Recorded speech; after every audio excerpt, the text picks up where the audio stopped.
My son-in-law gave me a bottle of gin for my birthday. 3 days later, he called and asked, "Have you been to the hospital already?" I paused for a moment. Then I revealed the truth.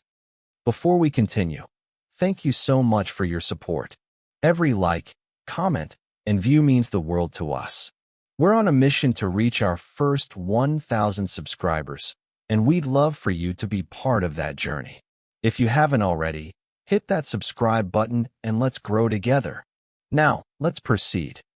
I turned 60 on a quiet Sunday, the kind of afternoon where the house held its breath.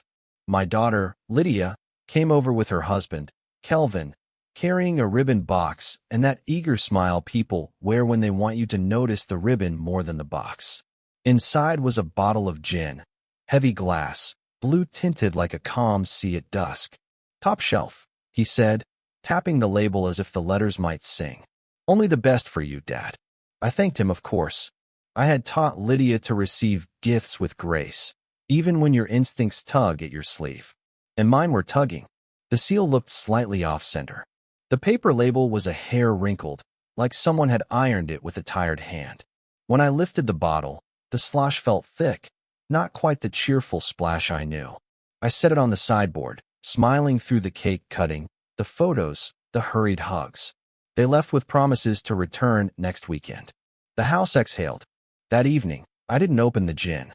I took pictures. The odd seal, the lot number, the faint crease in the label. I bagged it and drove to the hospital where an old friend, Dr. Mensah, runs the lab. I told him I might be paranoid, and he told me paranoia is sometimes just your body's way of whispering, "Keep living." He logged the bottle, noted the chain of custody, drew off a sample, and sent the rest to a partner lab that can give answers without blinking at the scary questions.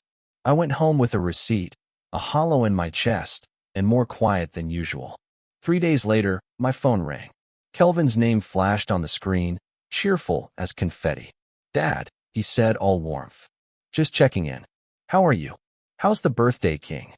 "I'm well," I said, and let the silence settle. He chuckled. "So, have you been to the hospital already?" I paused.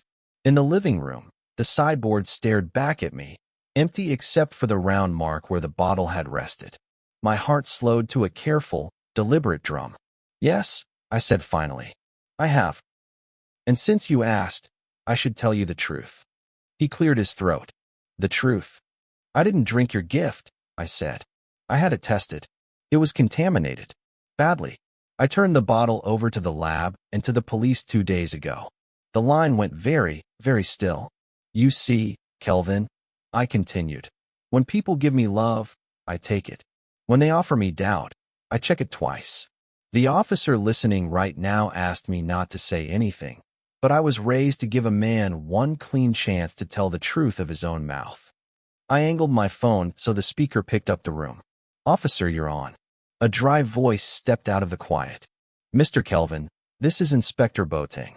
We're investigating potential tampering with a food product. We suggest you come in." Kelvin laughed. Too loud, too fast. "This is a joke. Honestly, Dad, this is cruel. You're unwell if you think." "Cruel is a bottle you meant for me to drink alone," I said softly. "Cruel is calling to see if I've taken a sip yet. Why would you care whether I'd been to the hospital?" He hung up. By sunset, 2 things had happened. 1, Kelvin had texted Lydia that I was losing it, that I had imagined everything, that I was trying to break us up. 2, the lab sent a preliminary report, not just contamination, but levels that made the technician call the inspector before he called me. They didn't write the name of anything. They didn't have to. The words dangerous, intentional, and not consistent with manufacturing error did enough.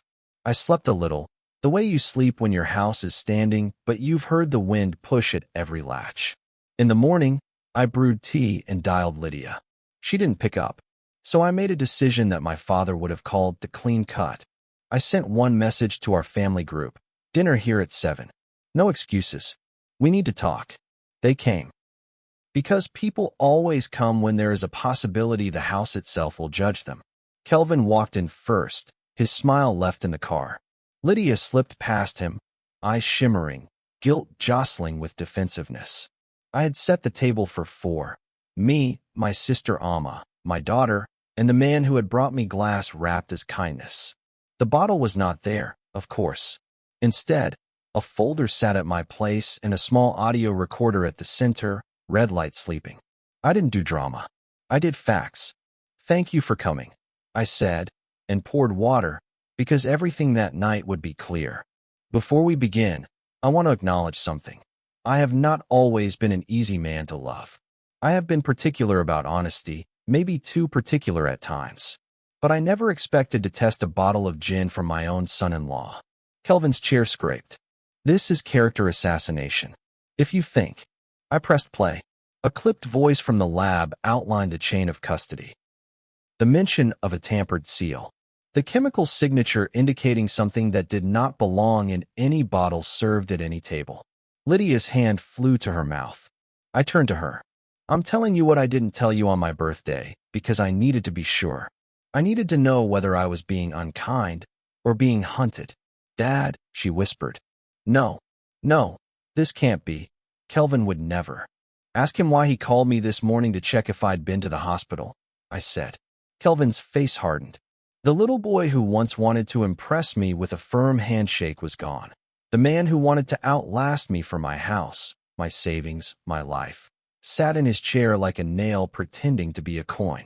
I called, he said, because you're old and you should get checkups. Is that a crime now? Amma leaned forward, eyes like lit coals.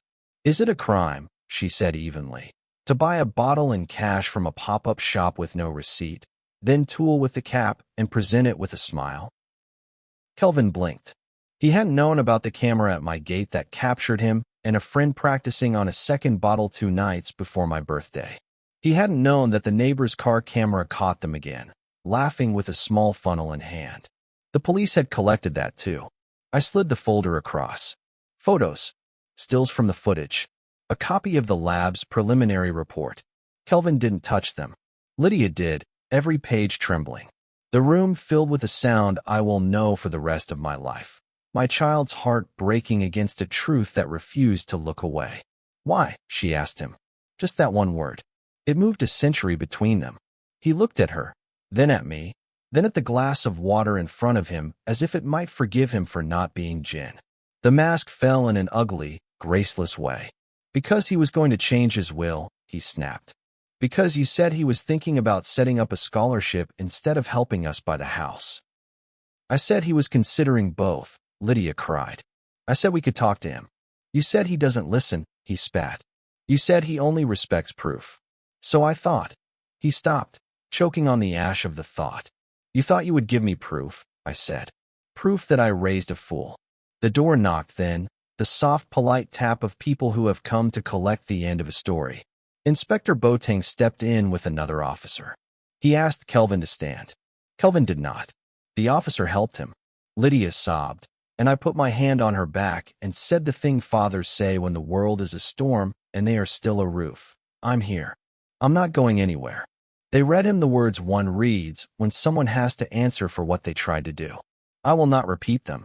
I will say only this. The law is slow, but it is patient, and patience is sometimes the kindest form of fury. After they left, the house breathed again. Lydia crumpled on the sofa like a letter finally returned to sender. Amma brewed tea, because in our family, tea is a rope thrown across any river. We sat, 3 people learning a new shape. I didn't know, Lydia kept saying, as if the repetition could drag us back to the door before the knock. I didn't know, Daddy. I believe you, I said. And I did, in that quiet, ugly way the truth sometimes asks you to believe what you hate. But we will not hurry past this. We will not pretend this was small. We will heal with our eyes open. That night, I changed my will, but not out of fear. I left what I had always planned to leave to my daughter, in a trust that would take its time and protect her from quick tongues and quicker hands. I also funded the scholarship. Young people with something to prove that isn't to a bank account. I slept, finally, the way you sleep when the house is honest again. Weeks later, Kelvin called from a number the phone did not recognize. He tried apologies that felt like brochures for a resort no one should visit. I told him the truth, the clean kind, the kind that a man can carry without spilling on anyone else. I will not make you smaller than the choice you made, I said. I will not keep you larger than the harm you tried to do. I will do the one thing you did not plan for. I paused, letting him hear the steadiness in me that had survived his gift. I will live. He was quiet. So that's it, he asked. That's it, I said. And it's enough. Sometimes, when the evening leans in and the light goes the color of old photographs, I think about that phone call, the one where he asked if I'd been to the hospital already. I remember the pause I took, the air I let fill my lungs, the way my voice sounded when I chose not to be afraid. I remember revealing the truth, not just about a bottle and a test, but about who I am when someone tries to write my ending for me. And I think, there are gifts wrapped in ribbon and gifts wrapped in warning.